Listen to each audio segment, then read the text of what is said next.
What's up, everybody? Christian James here.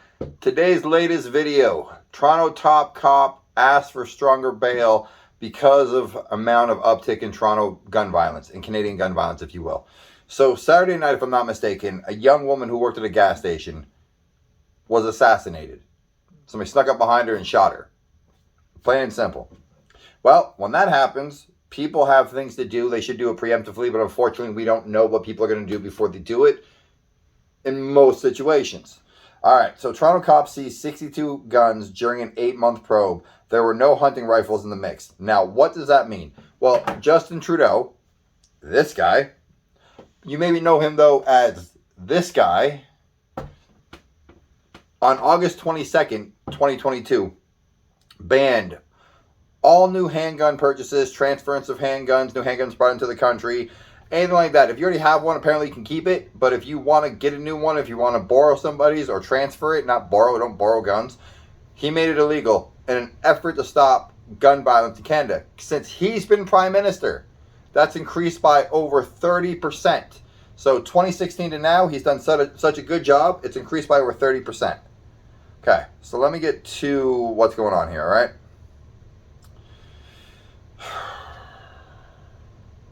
So, all right. Of the 58 traceable guns, so like I said, there was over 60, but we're going to get to the ones that were traceable. Of the 58 traceable guns seized by investigators from the Guns and Gangs Task Force, 57 had crossed the U.S. border via the highway, the Iron Highway from Texas to Arizona, and just one from Canada, a stolen legal handgun. And among the AR-15s and AK-type guns, there was not a single hunting rifle. So Trudeau is going out of his way to disarm the rest of the country because he thinks, well, he's a moron, right? To everybody who voted for him, but he's an actual moron. So the fact that he thought removing guns from legally abiding citizens in Canada was going to stop gun violence is absurd. He doesn't. This man once said, "Please don't say mankind, we say people kind." Eternal love is the love that's going to change the future of mankind. So we'd like you to look into we that. would like to say people kind, not necessarily mankind, because yeah. it's more inclusive. There we go. For people who think that's very woke and mature and progressive, when literature became more popular, they said mankind meant men and women, with a, if I'm not mistaken, with a small m. And when they say mankind, it refers me to with a capital M. I may have this backwards, but that's why mankind is used as the vernacular to describe men and women, because it encompasses everybody. This Rube at a press conference said people kind, nonetheless. So he bans guns. And again, of the 58 traceable guns, 57 came from America. We have premiers, which is very similar to what you call, what do you guys call them in the States? Not a senator, the governor of the state, right? It's pretty the equivalent. The governor versus the premier of the province, okay? So the premiers have been asking of the provinces, everybody's been asking, top cops of the country, citizens, everybody. It's not taking away our guns that's necessary. We need you to stop the American guns from coming in.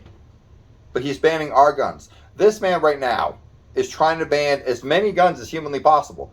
There is a waterfowl gun that is old and English. He banned or is trying to ban that gun.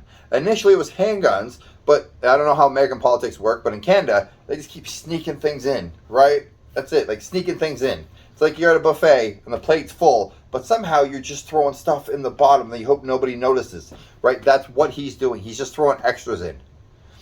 Look, Canada is one of the safest places in the world. I don't worry about, even in the bad areas, at least the bad areas I've been to, that I grew up in, I don't worry about walking around, right? I've never worried. But I guess if you're used to the danger, you don't really worry about it as much. It's becoming increasingly more unsafe for a lot of people, especially in lower income areas, right? Eventually it spreads to higher income areas. But if you kind of treat it like Southside Chicago and you leave it to an area, that's their problem. It doesn't really affect everybody over here until everybody over here starts moving over here, and then it affects everybody everywhere, right? Fun fact about Canada, we had the world's first projects. It was Regent Park in Toronto. And then America followed. Well, one thing Canadians do is we realize we make mistakes and we rectify them. So we tore it down. There's a park and apartment buildings there now. So we were the first to implement that, and we were the first to get rid of that because we realized it doesn't work.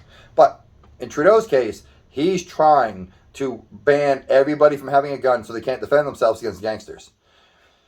Like looking over this article here, most of the weapons were Glocks that each sell on the street from between $4,500 and $6,000.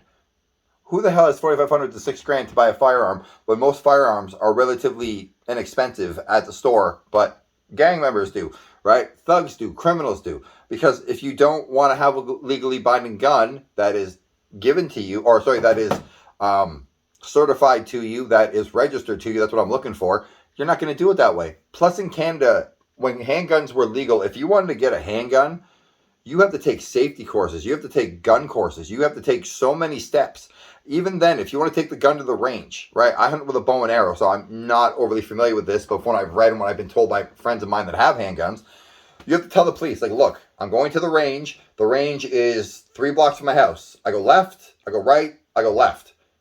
If that's in their system and you go right, right instead of left, left, you're going to jail if a cop pulls you over on the way there because you gave a different route.